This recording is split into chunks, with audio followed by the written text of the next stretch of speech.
بسم اللہ الرحمن الرحیم ان الحمد للہ والصلاة والسلام علی من لا نبی بعدہ اما بعد۔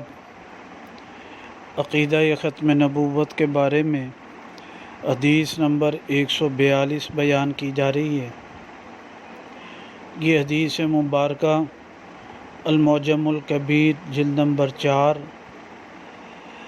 صفحہ نمبر 382-83 رقم الحدیث 8071 ہے۔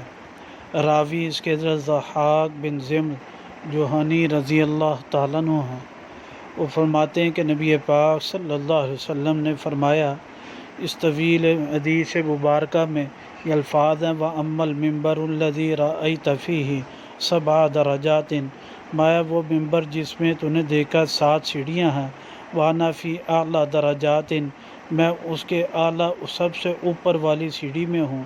فَالدُّنْيَا 7 آلاف سنۃ، پس دنیا 7,000 سال ہے۔ وَأَنَا فِي آخِرِهَا أَلْفًا، میں اس کے آخری 1000 سال میں مبعوث ہوا ہوں۔ پھر اسی روایت مبارکہ میں آخر میں آپ علیہ السلام فرماتے ہیں: وَأَمَّا النَّاقَةُ الَّتِي رَأَيْتَ، اور وہ اونٹنی جو تو نے خواب میں دیکھی تھی اور مجھے دیکھا تھا جہاں یہ فرمایا، فَهِيَ السَّاعَةُ، وہ قیامت ہے، عَلَيْنَا تَقُومُ، ہم پر وہ قیامت قائم ہوگی، لا نبی بعدی ولا امت بعدی، مایا کوئی امت نہیں میری امت کے بعد جی۔ علیہ السلام نے اس میں عقیدہ ختم نبوت کے بارے میں فرمایا اور فرمایا کہ آخری